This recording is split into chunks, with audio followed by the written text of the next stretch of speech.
स्वागत है आपका सुनो कहानी में। पिछले भाग में हमने सुना कि सलीम ने सुनील को थप्पड़ मार दिया था और सुनील, राजू और सलीम की दोस्ती में दरार आ गई थी। अब आगे।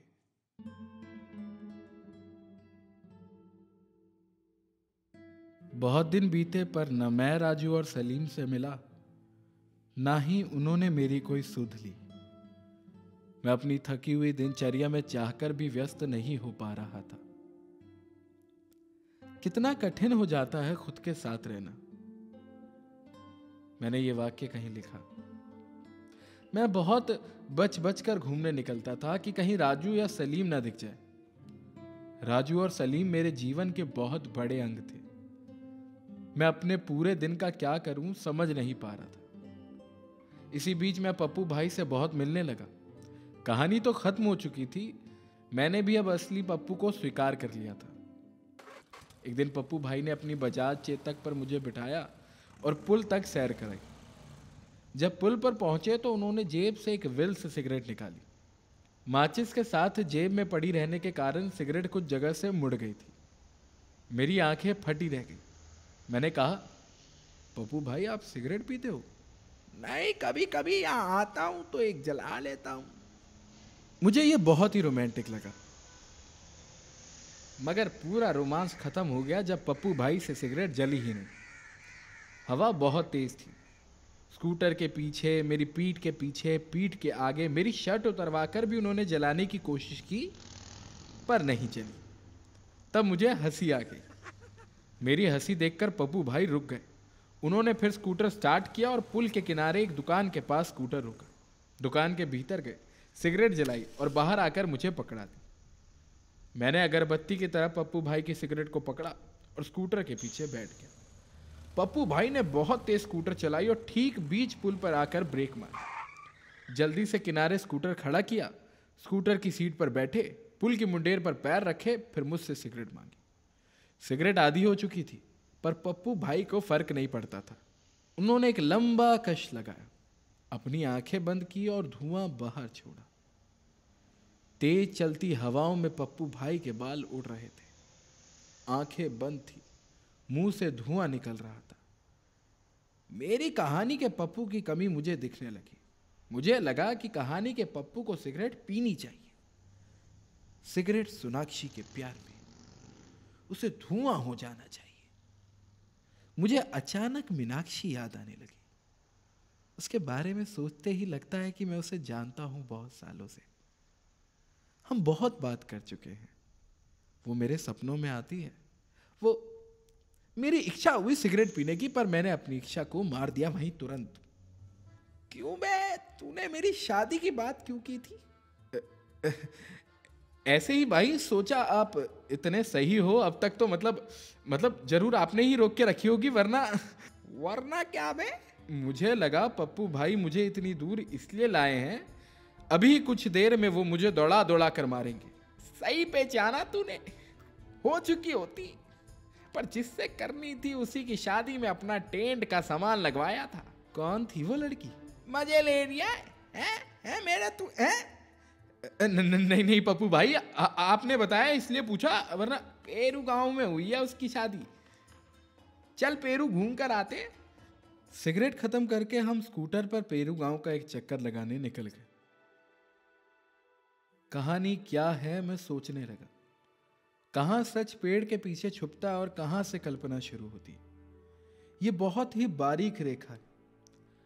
अच्छा हुआ पप्पू भाई ने लड़की का नाम नहीं बताया। अगर नाम सोनाक्षी होता तो मैं पुल से कूदकर अपनी जान दे देता। हम दोनों पेरू गांव के एक घर के सामने रुके। पीपल का पेड़ सामने था। एक बड़े से गेट के सामने DM तिवारी लिखा हुआ था।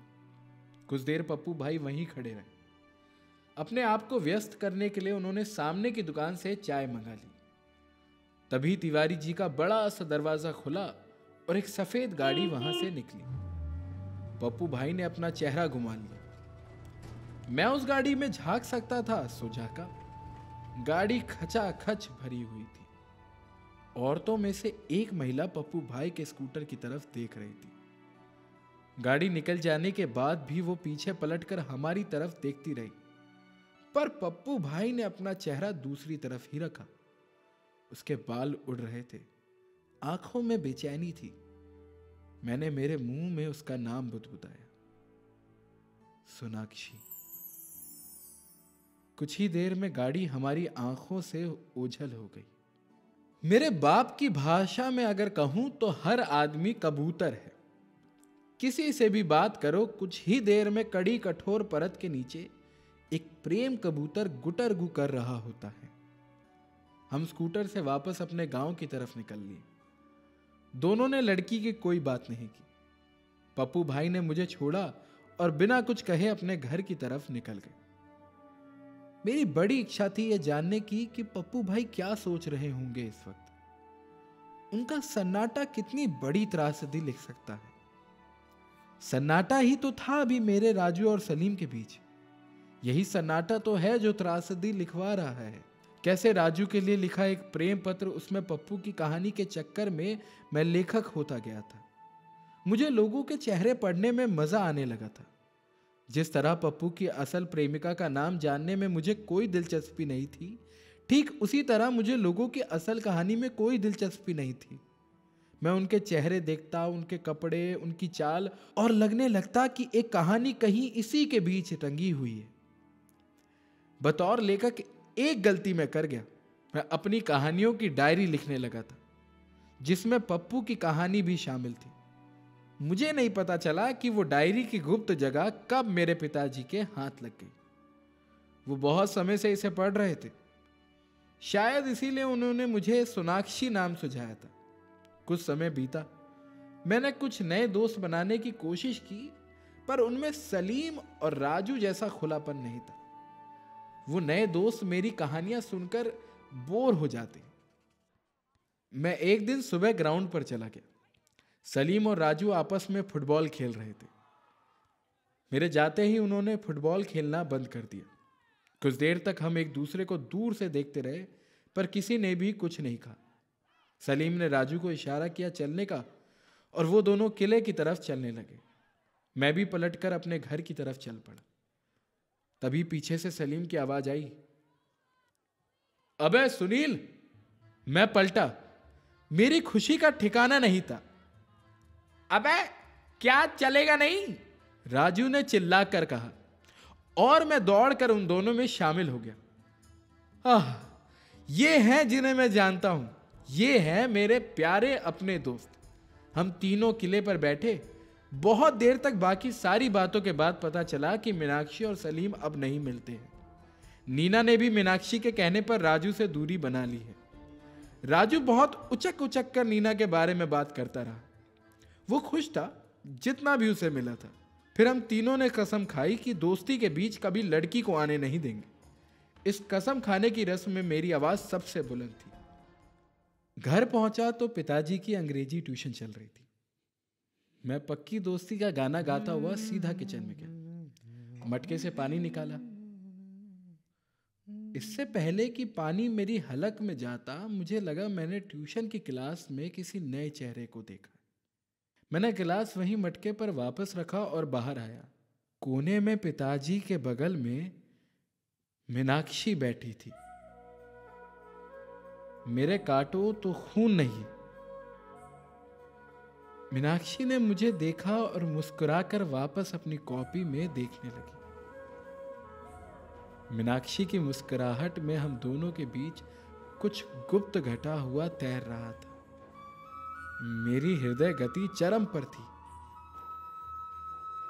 इससे पहले कि मैं वापस किचन में छुपने जाता, पिताजी ने एक सवाल जड़ दिया। सुनील, प्रेडिक्टेबल का हिंदी क्या होता है बताओ?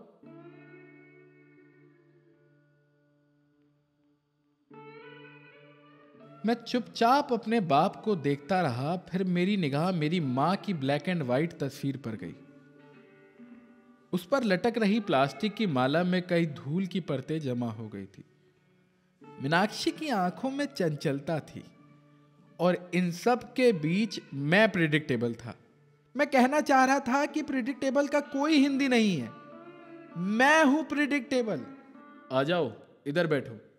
पिताजी ने पूरे अधिकार से मुझे बुलाया और मैं मीनाक्षी की बगल में बैठ गया। मेरे दिमाग में मेरा प्रेडिक्टेबल होना चल रहा था। मुझे पता था कि अब इसके बाद क्या क्या होने वाला है। जब जब मीनाक्षी ट्यूशन में आएगी, मैं पिंजरे में बंद भूखे शेर सा किचन में गोल गोल चक्कर लगाता रहूंगा, पर कुछ बोलूंगा नहीं। कुछ नहीं बोलूंगा का कारण मेरे दोस्तों के साथ मेरा कसम खाना नहीं है।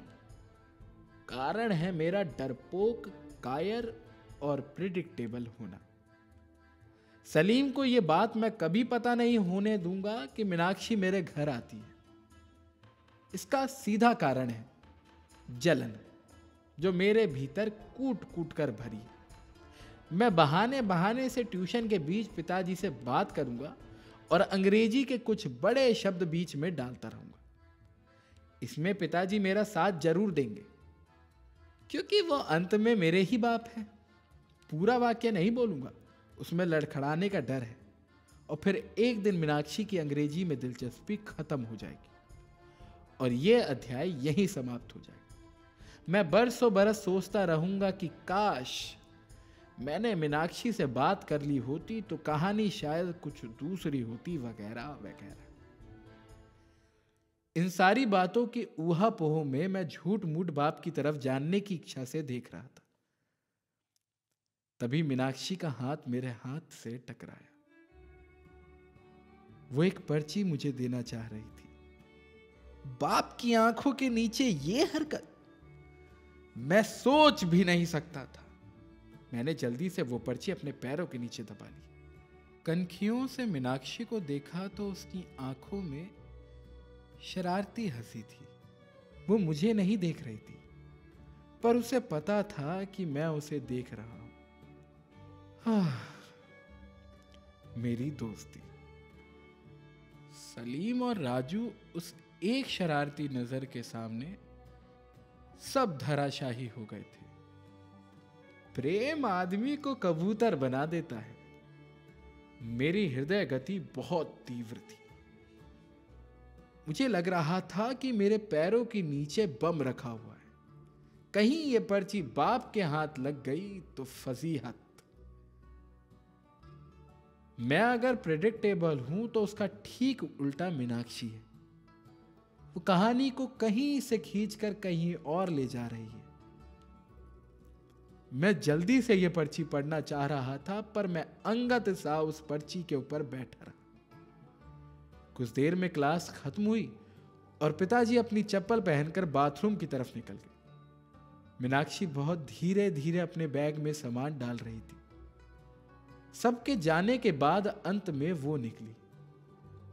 जब कमरे में कोई नहीं था, मैंने जल्दी से पर्ची निकाली। उसमें लिखा था, मैं जानती हूं तुम पप्पू हो, पर मैं सोनाक्षी नहीं, मीनाक्षी हूं। तुम्हारे लेटर का इंतजार रहेगा। तभी बाथरूम के दरवाजे की आहट हुई। मैंने पर्ची मुंह में रखी। कुछ देर चबाने के बाद मैं उससे घटक गया।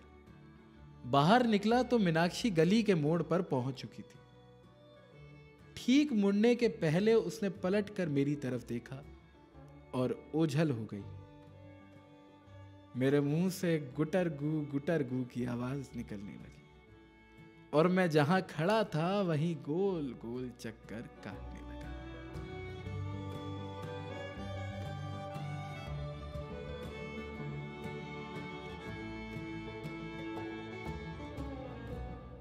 कहानी खत्म और पैसा हजम। आपको प्रेम कबूतर की ये सीरीज कैसी लगी हमें कमेंट में बताइए, और बताइए आप और कौन सी कहानियां सुनना चाहते हैं। तब तक के लिए सुनते रहिए सुनो कहानी।